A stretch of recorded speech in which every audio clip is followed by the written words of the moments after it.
Welcome, newcomers, members, and friends to our worship service here at Central Unitarian Church. I am the Reverend Andrée Cornelia, minister here at CUC, and in a reversal of roles that will shortly be explained to you by those leading this morning's service, I am serving this morning as your worship associate.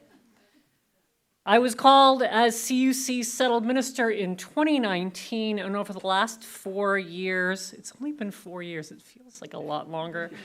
The pandemic really threw time through a loop, right? We've embarked on both expected and unexpected journeys together. We've navigated the world of the pandemic, we've moved our congregation here to Westwood, we are designing a new building of our own, and we are imagining ways to transform our beloved spiritual home to meet the unique needs of congregational life in the 21st century. CUC is an inclusive community of all ages, which embraces diversity in identity, expression, and spiritual belief. Many of our members and friends find inspiration, hope, and renewal with us. We hope that you will find something meaningful about our service today. If you are visiting us in person, please be sure to say hello to one of our welcome hosts. Our welcome hosts this morning, if you can raise your hand, are Carol Hoffman, Bill Hoffman, who's got his hands full, thank you, Bill, and Aviva Weldon. If you're visiting online, we invite you to sign our guest book by providing us with your name and contact information. The link for the guest book is being provided in the chat. We are grateful for all of those helping to make this service happen today, most specifically our Committee on Shared Ministry, which include Susan Springstead and Jeff Feinstein behind me, also Becky Bruce and Michael Patrick. In addition on the team, we have Patricia Joseph, who's part of this team. It was originally going to be part of the service today, but unfortunately, she's recovering from a chronic health issue, so she regrettably couldn't join us today.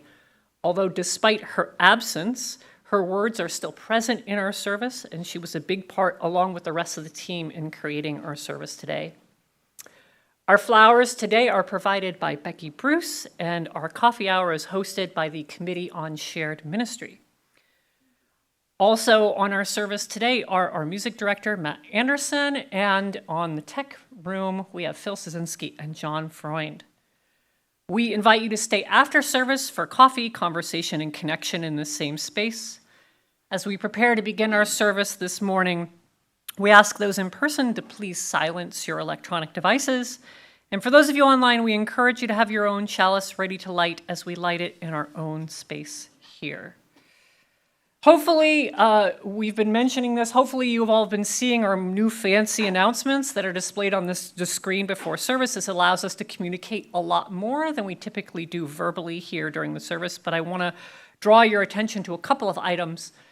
First, we have a Halloween event that is being hosted by our Family Faith Formation program that will take place here in the Women's Clubhouse following service on the last Sunday of this month, October 29th. All are welcome to stay after the service and to help us set up and also enjoy crafts, games, treats, and much more. Please join us on that day. We are also looking for more individuals interested in participating in a series of workshops led by Reverend Andrée, me, starting in November for this year's UUA Common Read, which is a book called On Repentance and Repair, Making Amends in an Unapologetic World by Rabbi Danya Ruttenberg. This timely book examines the practice of repentance and repair from the perspective of Judaism and applies these practices to a variety of situations, including personal relationships, to public harm, to institutional obligations. So please see our October bulletin, our weekly e-news, or connect with me if you'd like more information or you'd like to register. Another spiritual development program that's happening this week is our monthly Soul Matters sharing circles. This is a small group gathering in a covenant circle format that's an opportunity to explore our monthly theme together in a deeper way outside of Sunday mornings. This month's theme is the gift of heritage. And our first session will be taking place this Thursday evening, October 19th at 7 p.m. over at one of our classroom spaces located at 105 Fairview Avenue. To register, please, again, see the link in the weekly e-news or reach out to me. And then finally, probably most importantly out of all of these announcements, today after service, I'm going to be leading our monthly current events forum here in the clubhouse starting at noon.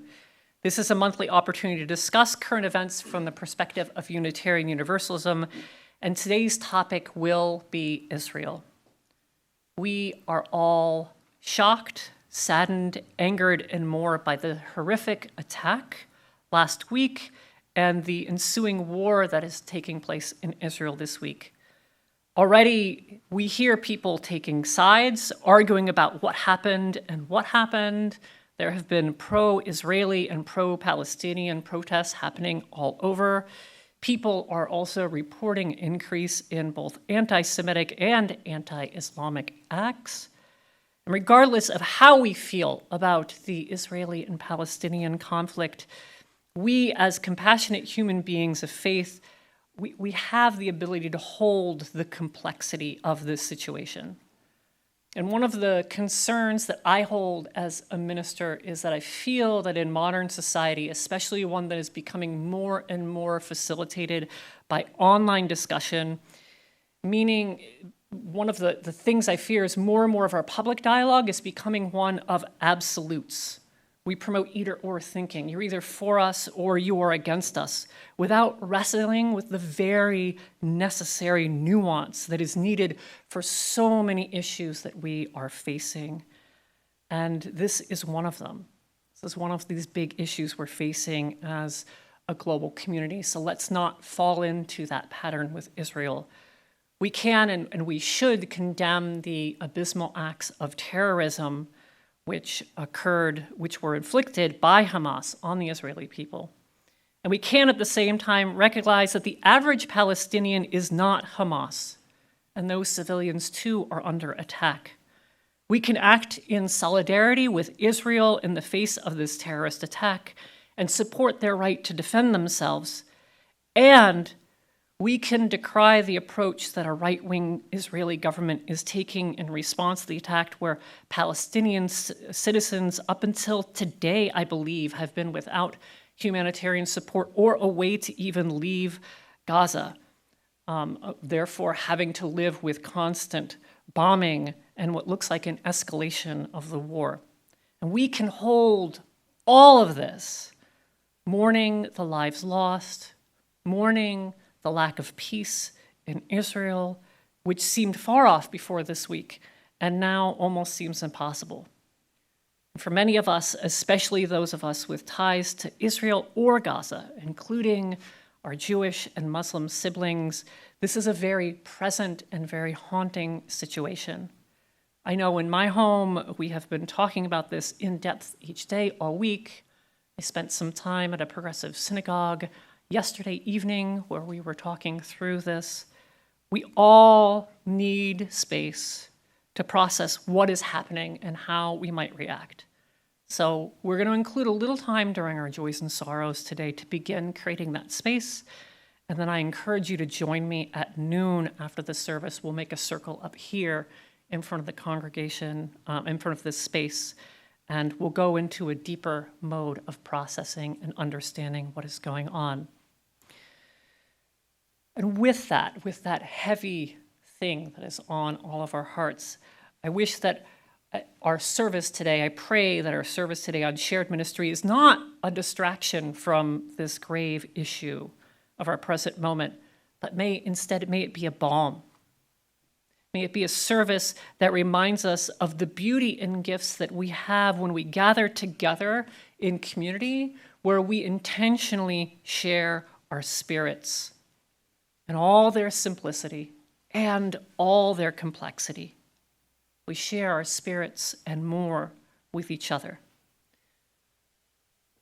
And so, let us formally begin our service together. And I invite you to turn to the person near you and share a hearty welcome.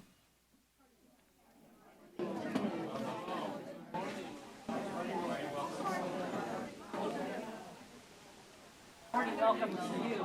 Hearty welcome to you. How long? What? How long? Is that good? I'll give you a little bit. Let's give you.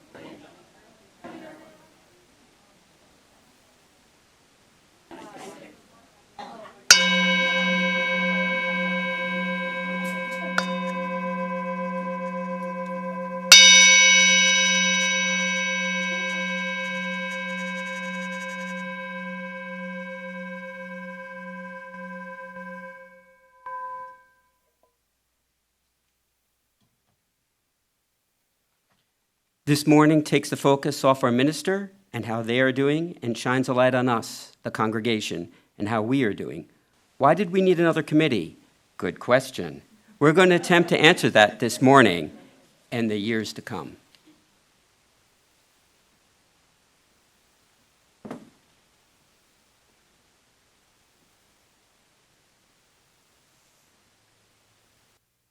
The call to worship words this morning are from the Reverend Gordon McKeeman, entitled, "Ministry is All That We Do."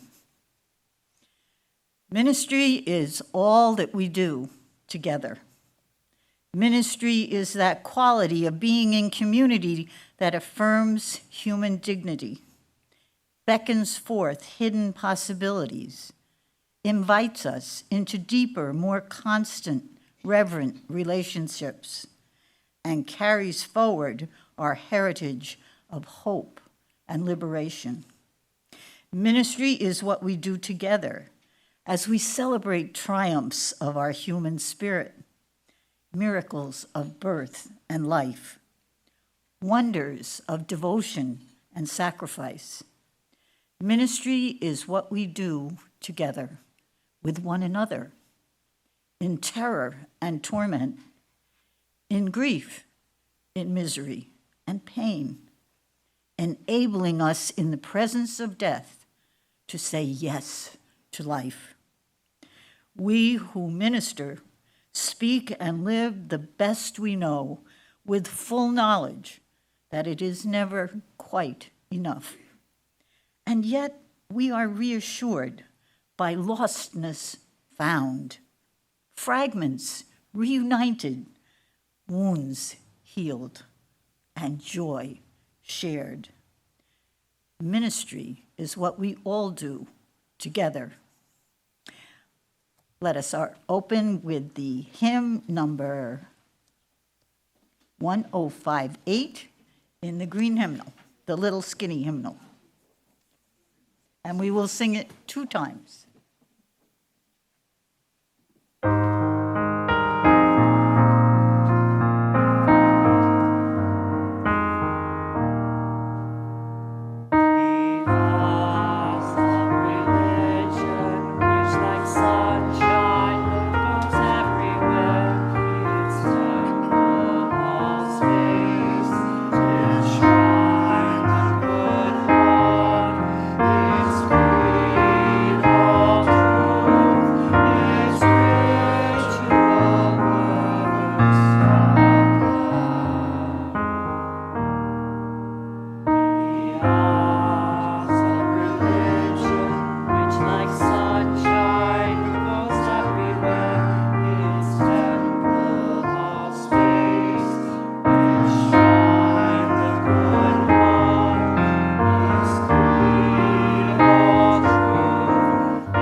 Please join me in saying our chalice lighting words, which are written in your order of service and also up here on our screen.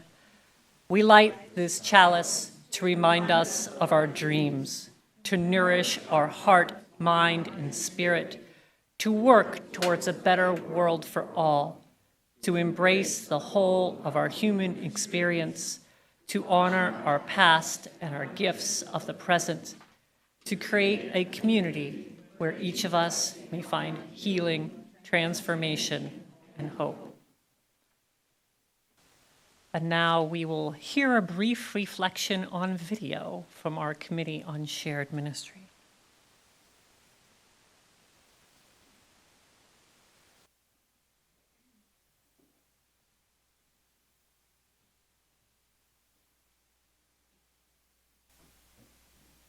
To me, shared ministry means working together collaboratively to help us achieve our stated mission, to become our best selves, and to help the broader community.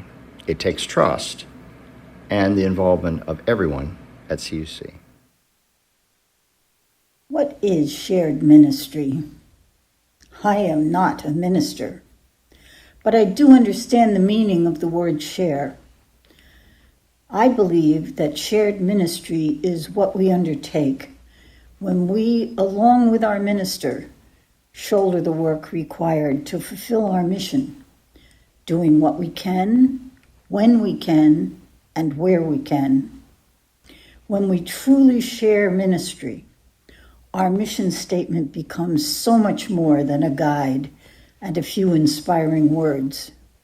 It becomes a reality. We all belong to a beloved congregation that is self-governing. While our minister is there to guide, advise, and lead us, the way we go about accomplishing our goals as a congregation and realizing our mission is up to us. We trust in each other to decide what we want to do and how we want to achieve it by working together. To me, this is what is meant by shared ministry. To me, shared ministry is about collaboration, and collaboration is about trust. The trust that each of us will lead, volunteer, or opt out as appropriate, with the understanding that what the correct choice is will be different for each of us.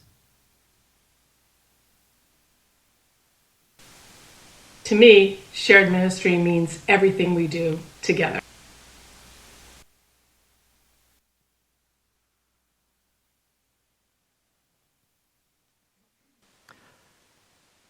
So today I bring a story to share with you. It's a fictional story, one that I confess I made up, but one that I think reflects conversations and experiences that are happening in congregations all over our country, especially these days in the 21st century. And this story is actually about two congregations and a committee. And the congregations both existed in a small town that stood, they were both in the same town, and they stood right across the town green from each other. So two congregations in one town. And one Sunday, our story begins, there was a new resident in town who's searching for a new spiritual home, so they decided to try out one of these congregations. As they got there and they're looking around before service, they noticed a lot of gray hair, and only about a quarter of the seats in the sanctuary were filled, and they only glimpsed a few young families. And then the service began, and they were surprised to learn that the congregation currently did not have a minister. During the lay-led service, one of the board members spoke about the process that they needed to go through to find a new minister, and the board member didn't seem particularly excited at the prospect of a new minister, but instead came across as exhausted and uncertain. So the new resident hesitantly stayed for coffee hour after the service and approached one of the existing members and said, "What happened to your last minister?" And the member replied, "Oh, we had to let him go." And the resident said, "Why?" And the member said, "Isn't it obvious? Our membership has shrunk. Very few people come to Sunday service anymore. Only a few families are here with children. And every year we struggle to meet your budget." And the resident said, "This is all because of your last minister?" The member says, "Oh no, it was like that before he showed up. As a matter of fact, we've been heading that way for decades, but none of our ministers have been able to do anything about it. We thought our new minister would be able to save us. He was really good with pastoral care, and he was actually a really dynamic preacher, but we weren't growing. So we had to let him go, just like we did for the last 5 ministers. We're all exhausted. They just don't train ministers like they used to, I guess. Maybe we'll get lucky next time, but it's becoming harder and harder to find ministers who are even interested in coming here." Flash forward to the following Sunday. Our new resident still is inspired to find a new spiritual home, but decides to not go back to that congregation. Instead, they're going to try the second one across the green. So again, they come to that congregation and they come to the service and they look around before service. And again, they noticed a lot of gray hair, and only about a quarter of the seats in the sanctuary were filled. And they only glimpsed a few young families. And when the service began, their minister actually remained seated while a lay leader came up to speak. And the leader explained they were a member of something called the Committee on Shared Ministry, which this resident found really confusing and didn't really quite understand and didn't know why it was relevant. But the speaker was conveying energy and passion about their small congregation and the good work they were doing in their community. And most importantly, they were asking everyone to help give feedback on a new program that they had launched. They explained that every personal story helped them understand how to improve the ministry of the congregation. And then when the member was done speaking, they sat down and the minister helped lead a very moving and engaging worship service.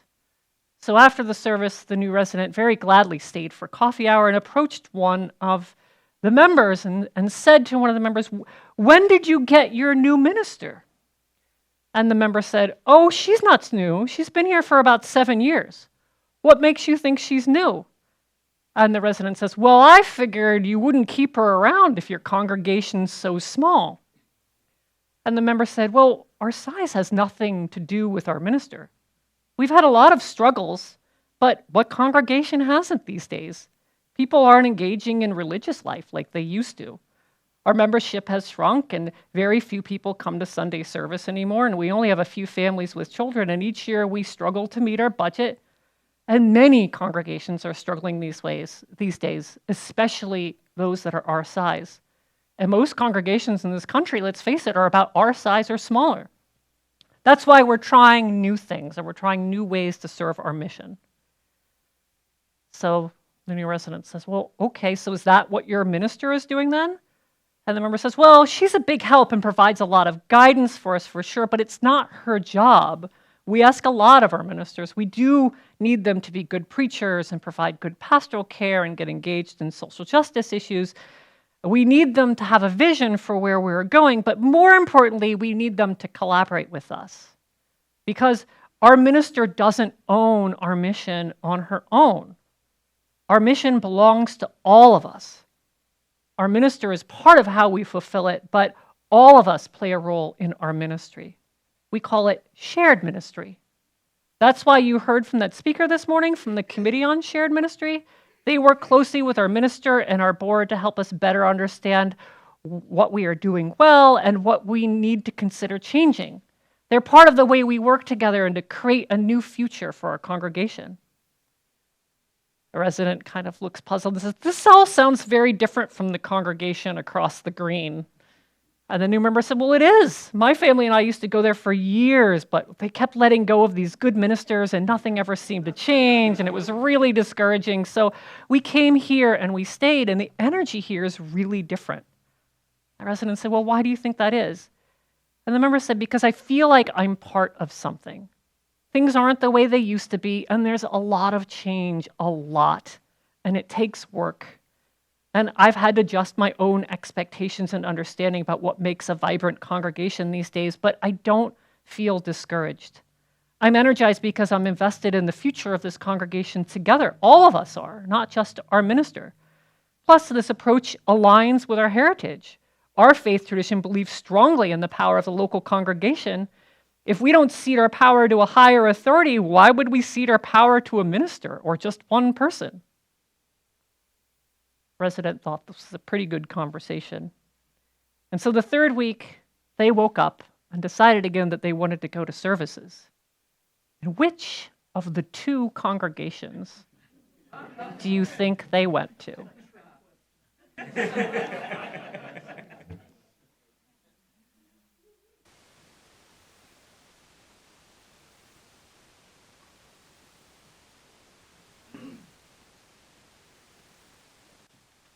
My name's Becky Bruce. Can you hear me? Okay, lower the thing. I knew that was coming.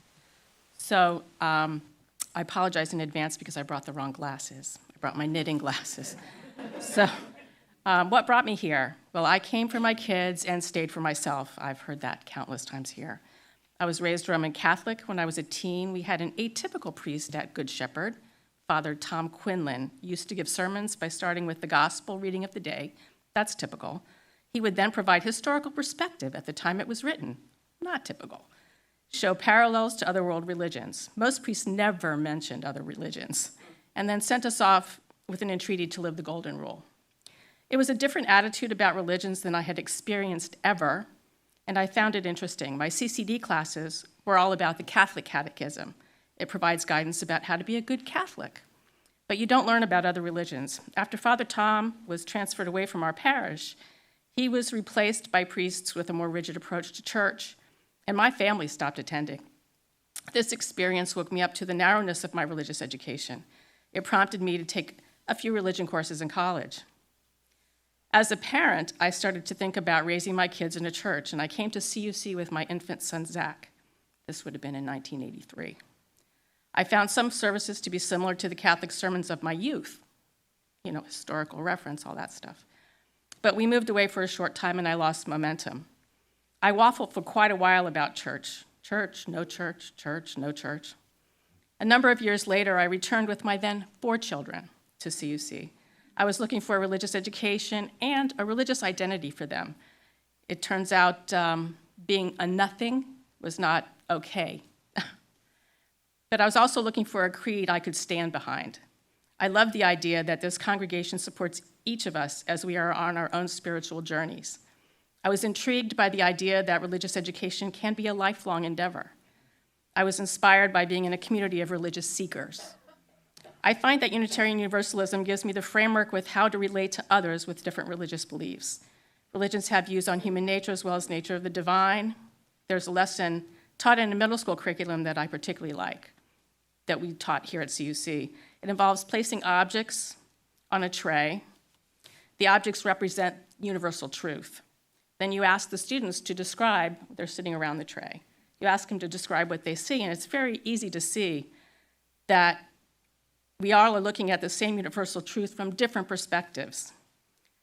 From one angle, one thing is more prominent than from another angle. Where was I? It's not as if, as Unitarian Universalists, we think we have the best perspective, but we recognize that we don't have the only perspective, and that we seek understanding with other cultures and points of view to better understand those universal truths. I find looking for common ground to be important when you live in a multi-ethnic, multicultural society, not to mention a multi-religious extended family. I've held a laundry list of roles at CUC, and most were very satisfying, and I hope helpful to the community. I've connected with many individuals as we do the work of CUC. But my own spiritual journey has set me on some varied paths. I've felt connected to the historical New England transcendentalists with their core belief in the inherent goodness of people and nature.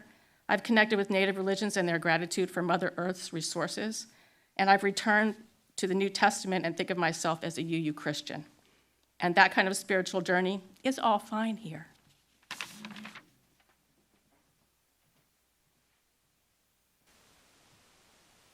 Here at CUC, we practice generosity because we believe is it an integral part of our healthy community. We share what we can so others may receive, including ourselves, in our times of need. In addition to our time, talents, and loving presence, one of the many things we share are our monetary gifts. Our tradition believes in the power of the local congregation to lead and fulfill its own mission. This belief comes that comes with the responsibility to contribute what we can in order to make our congregation possible. And so we pause during our worship service each Sunday to ask that you give what you can to support CUC and all that we do to bring Unitarian Universalism to each other and to our broader community. Your gifts will now be gratefully received.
Please join me in saying our dedication words as printed in your order of service and displayed here on the screen.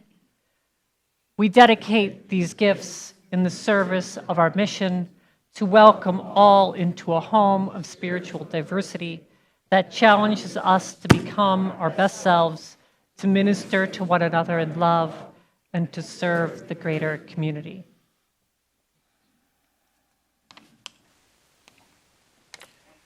Good morning. I'm Michael Patrick. For me to talk about my connection to CUC and how it nurtures my spiritual self, I need to provide a bit of background for context.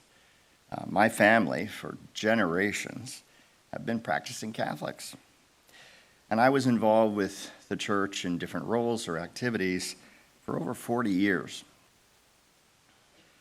Now, everyone, even non-Catholics, have heard of the Pope, who's head of the Catholic Church. He's just the tip of the iceberg of the patriarchal hierarchy and structure. There are a multitude of levels of authority that cascade right down to the parish. Decisions about what to believe, how to worship, are decisions made by the church, and the congregation follows. Now, as I got older and I sat in a service with sometimes hundreds of people around, I often felt alone. Combine that with messages from the pulpit about how sinful homosexuality was, and you have a fairly good idea of why I went looking for a more welcoming and engaged religious experience. One of the first Unitarian Universalist services that I attended was a memorial for Matthew Shepard. Do you remember who he was? Yeah, we just came up on the 25th anniversary. He was a gay kid who was beaten and tied to a wooden fence and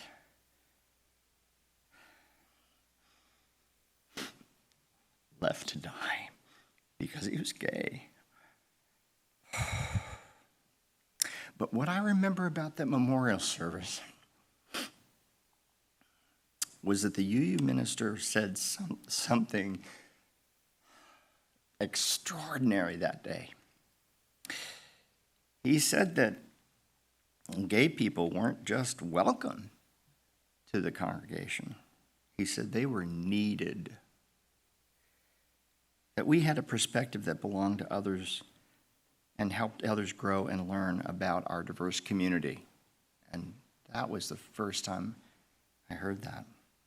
And it was the first time that I understood that it wasn't just the message and the minister who had the power and knowledge, but the congregants as well. And our voices were important. It wasn't until I joined CUC a few years later that I truly began to understand more about this shared ministry.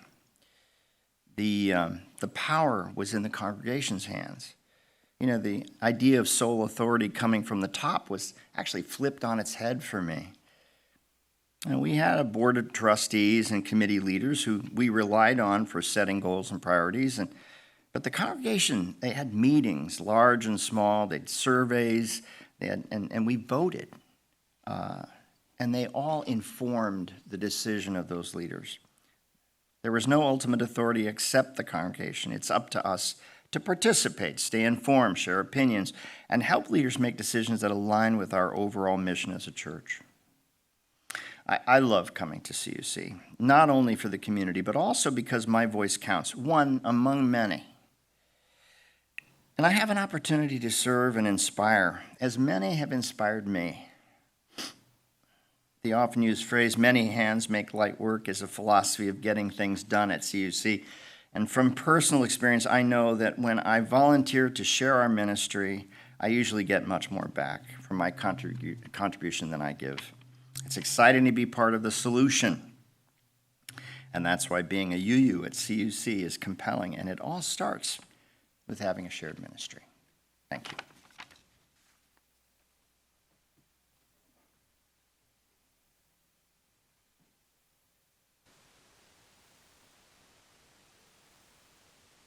There is more love somewhere. There is more love somewhere.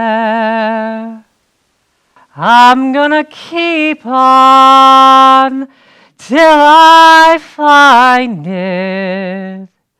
There is more love somewhere. There is more hope somewhere. There is more hope somewhere. I'm gonna keep on till I find it. There is more hope somewhere.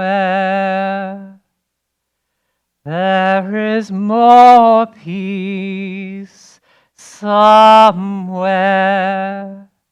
There is more peace somewhere. I'm gonna keep on till I find it. There is more peace somewhere.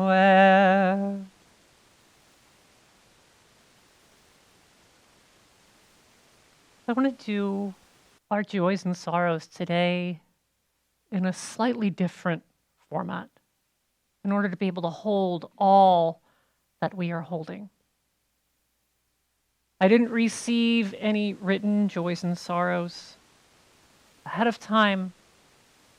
For those of you that are online, if you have any joys or sorrows to share, please put them in the chat now and I will read them in a few minutes. I'm going to invite you in a second to share out loud the name of anybody that you're holding in your heart. I will read the joys and sorrows from online if we have any. And then I want to take a moment to invite each of you, as you are moved, to come forward and light a candle for the lives lost in both Israel and Gaza. And we'll take a moment to pray and hold that space together. So, let us put your hand on your heart for a second. Feel your heart beating. The sign of life across all human beings. The sign of our sacred and holy connection with each other. And as we're reminded of that thread and that connection, let us enter into a space where we can, with grace and love, both give and receive our joys and sorrows for today, Sunday, October 15th, 2023. Please name out loud anybody who you are holding in your heart this morning.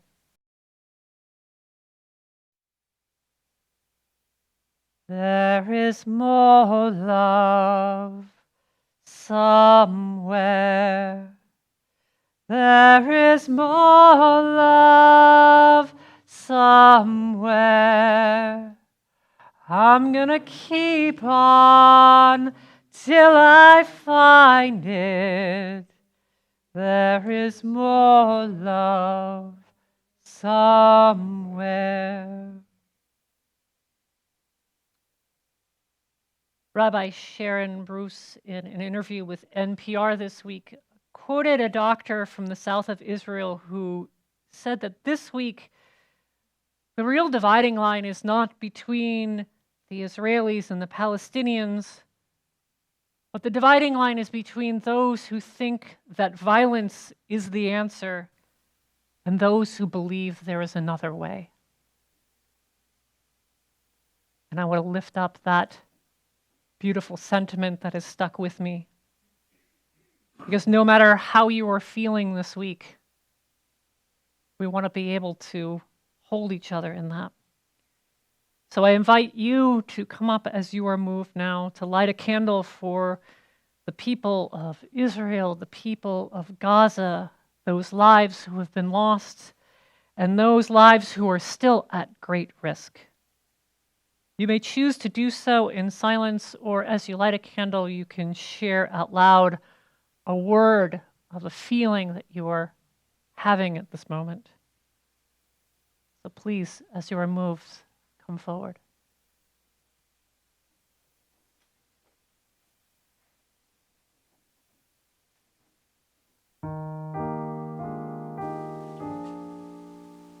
Don't have to.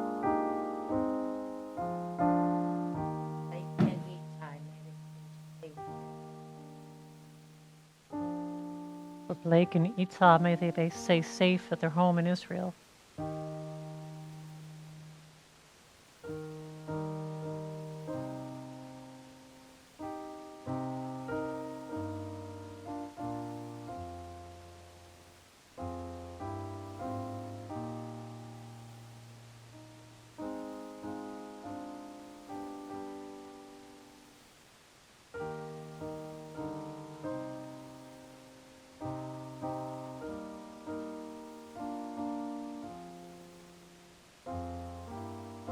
Peace for all.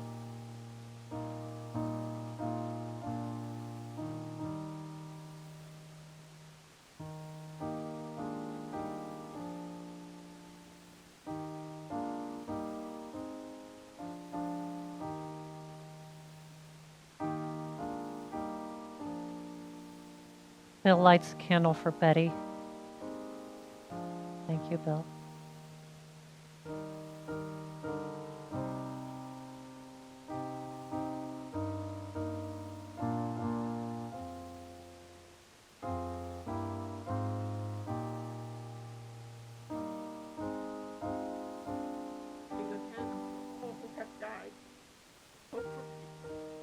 A candle for all that have died and hope for peace.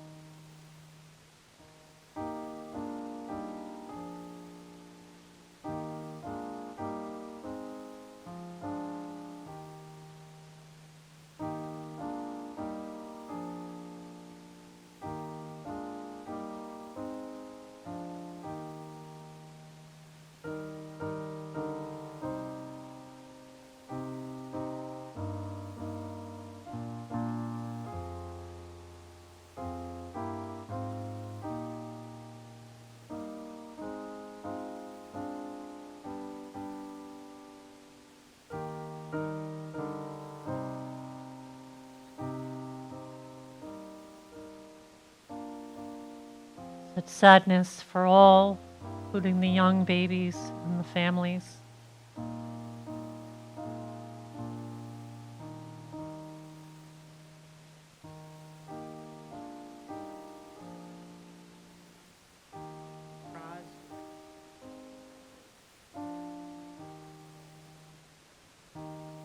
For a young man named Roz, who Aviva has just found out is her third cousin, who's been called up in the reserves.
my friends, Ben and Ken Berman, who have sons who are being called up.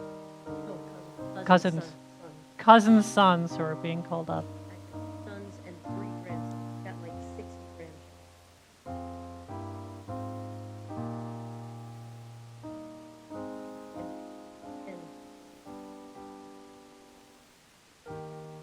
And Ken teaches in Teaneck. Oh, one of the students that died was one of his students in Monaco.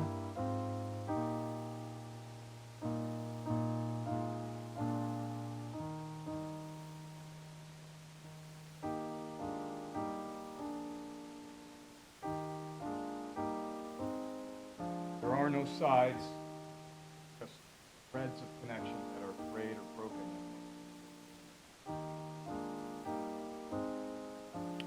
There are no sides, just threads of connection which are broken and need to be repaired. And I also light candles for those who are not here today and unable to light candles, for those who are online and not physically present.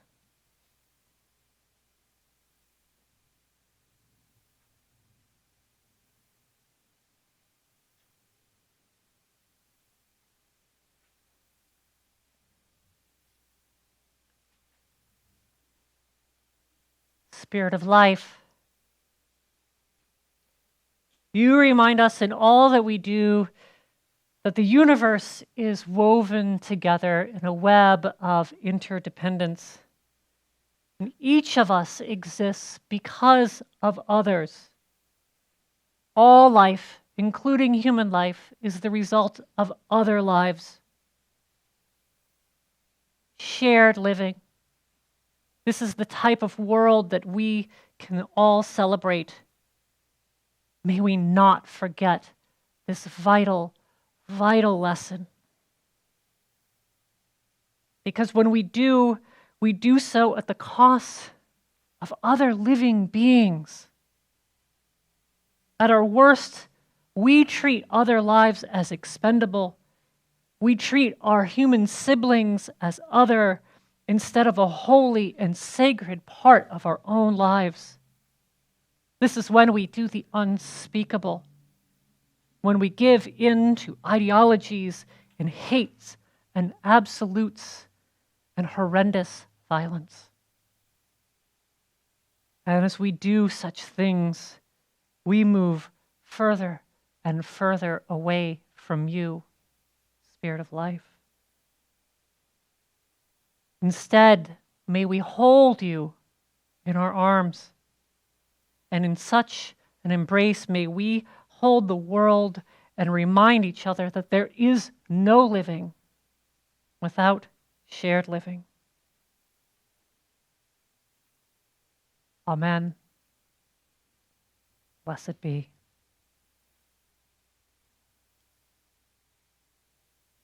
And please remain seated as we sing our next hymn, which Matt was playing underneath our candle lighting. We Would Be One, up here on the screen, or 318 in the gray hymnal. We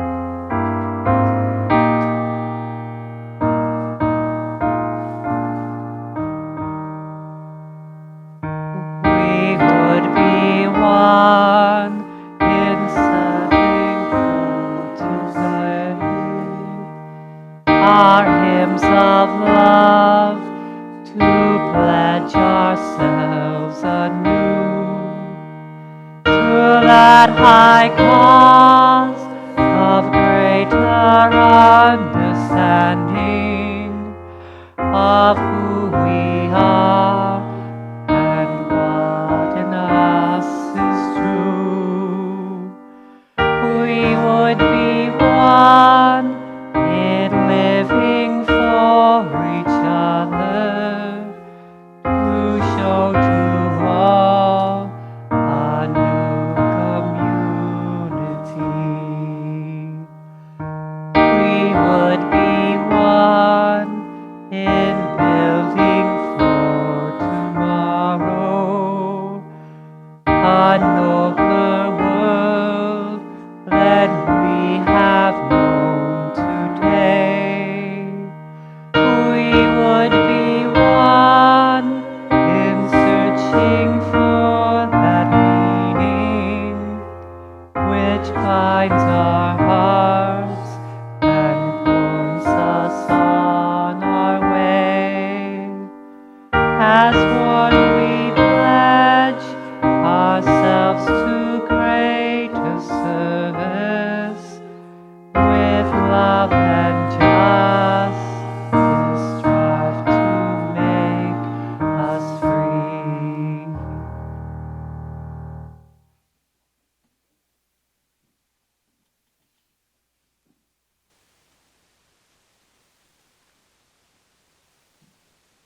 Good morning again.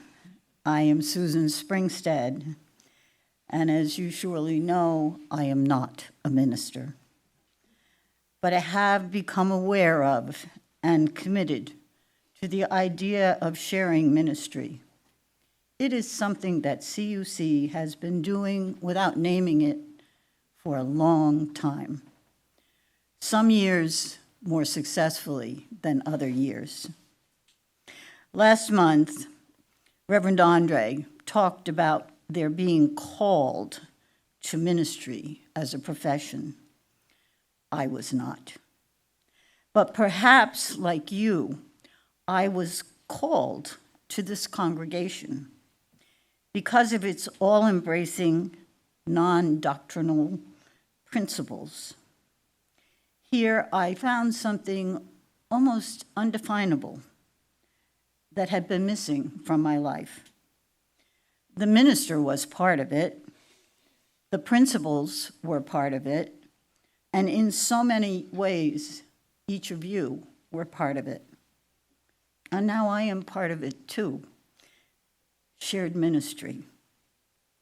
At a meeting of the Board of Trustees about 25 years ago, a then new minister suggested that they light a chalice before plunging into the agenda. Because they said, a church board is not the same as a corporate board. What we do and say here is in service of our mission, not our bottom line. And so began a tradition. Now the board always lights a chalice. And today, most of us know the words of our mission by heart. But back then, it was a gentle, powerful reminder to focus on who we are and why we're here and what we want to do. We, you and I, and the visible and invisible people around us, we are Central Unitarian Church. Yes, we've relocated to Westwood from Paramus, still feel a little disoriented, perhaps a bit uncomfortable, and somewhat inconvenienced, but we are alive and well and sharing ministry together. It can be comforting or discomforting to be in charge and responsible for our own congregation. It's a messy, democratic, slow-moving process. We elect leaders. We call ministers. We serve coffee. We approve budgets. We join committees. We choose causes to support and issues to address. And it is easy to get bogged down in the tasks we are doing, forget to align our actions with our mission, indeed, to fall back into the familiar corporate patterns and behaviors. A well-run congregation needs year-end reviews. Where have we succeeded? Where fallen short? Often the board did this by conducting year-end ministerial reviews, particularly after the arrival of a new minister. And when things were going well, the minister got good, even rave reviews, accolades for increased membership, increased participation, new programs, or renewed alliances. However, when there were problems, membership was decreasing or budgets were not met, and we sometimes concluded that it was the minister who was not being compelling enough, not assertive enough, not inspiring enough, not walking on water again. Sometimes we set different or higher goals for the minister. Sometimes we let them go. And sometimes we left. There was no similar effort to consider how much we, the congregants, had contributed to the success or failure of a budget, a project, a new program, an old program. This is the kind of ongoing evaluation we hope to undertake with you continuously. We need to ask, how are we doing What are we doing in concert with our minister to make our mission a reality, to meet the needs of the congregation, of course, but also the needs of those lingering on the fringes of membership, of those hoping to find a congregation like ours, perhaps even the needs of those who have left. How are we doing? You each have a different answer, depending on your experience here. It will take time, as Jeff will explain, but we can do this with your help.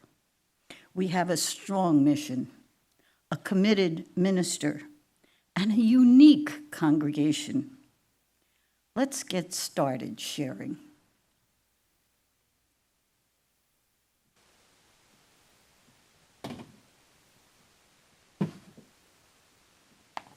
Hello, everybody. So I'm Jeff Feinstein. I'm co-chairing the Committee on Shared Ministry with Susan. So today we've talked a lot about shared ministry, what it is, why we think it's important, to who we are as individuals, and how it connects us as a congregation. So of course, we're all in complete agreement.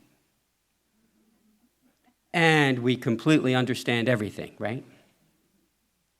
Well, or hopefully it resonated with each of you, or at least it raised some questions that you will ask us, which you should do. We have some good food for coffee hour. But here's the thing. If all our ministries are shared in some way, then we are responsible for understanding how we are doing. What's working well? What could we be doing better? What isn't working at all? That is why the board created the Committee on Shared Ministry. Each of us accepted either 1, 2, or 3-year terms to be on this committee and to work on understanding how we are doing and make recommendations to the appropriate people, which will typically be the board or the minister or both. So that's what we're working on. That is, figuring out what aspects of congregational life to evaluate and then figuring out the process for doing that evaluation. There are so many aspects of congregational life that we could look at. We came up with a long list of very important and very good possibilities. But we decided to start this process by gathering information about membership.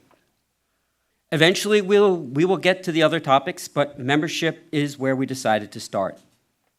An important consideration about gathering feedback is that if it's done badly, it can be divisive, especially if the area you're focusing on has significant opportunities for improvement. Reverend Andrée recommended to us a book that talks about exactly this and better ways to gather feedback, and we are using several of the ideas from that book to guide us. For example, it is important to get personal feedback, and therefore surveys are not a good way to collect this information. Interviewing everyone on each topic is just not practical, especially since we are going to eventually evaluate all the areas I hinted about before. It is important that people speak from their own personal experience and speak only for themselves. It is important to include as many different groups as possible. We have decided to not only include members, but also include non-members and friends, and if possible, people who have left the congregation. So where are we?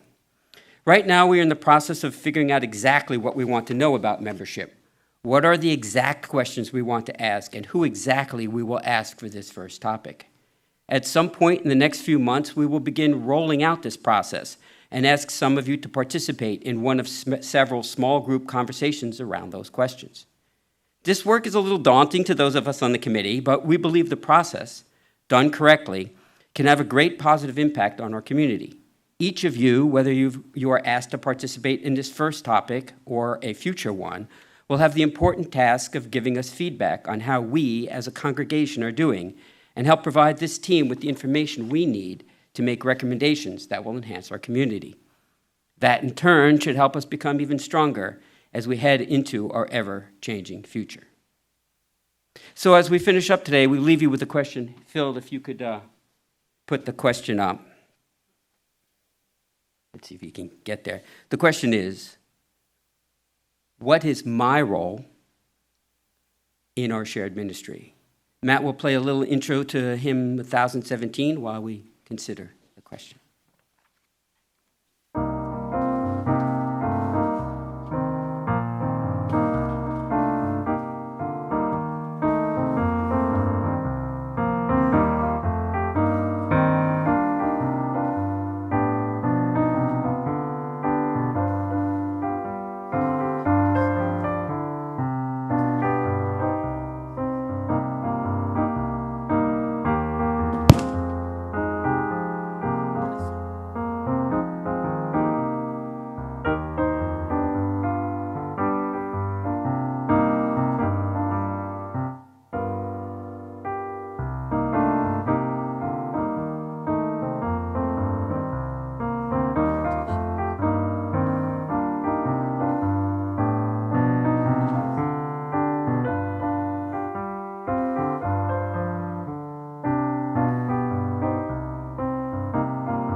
now let us join in our chalice extinguishing words. We extinguish this chalice flame, but not our promise to each other, to act with grace, to hold each other in love, to serve this community and our world. This promise of the heart serves as a reminder of how we live together. May it bring joy to our collective lives. Many of us are taught from an early age about the power of sharing, not just to be polite, but for healthy living. We imagine a world built on reciprocity, not competition. So may we all join in the bounty of our shared ministry, where each and every one of us knows we can contribute to our mission to welcome all into a home of spiritual diversity, to challenge each other to become our best selves, and to minister to one another in love, and to serve our greater community. May it be so. Blessed be, and amen.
Thank you, Matt, for all our music this morning. Thank you.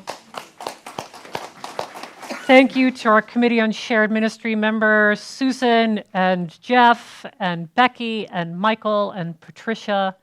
Thank you to John and to Phil for our tech team. Thank you to all of you. Please stay for coffee and connection. Be sure to take some time to connect with your Committee on Shared Ministry members and talk about the stuff that we heard today. And then at noon, I will have the current events forum and begin discussing a deeper discussion on Israel. So blessings to you all.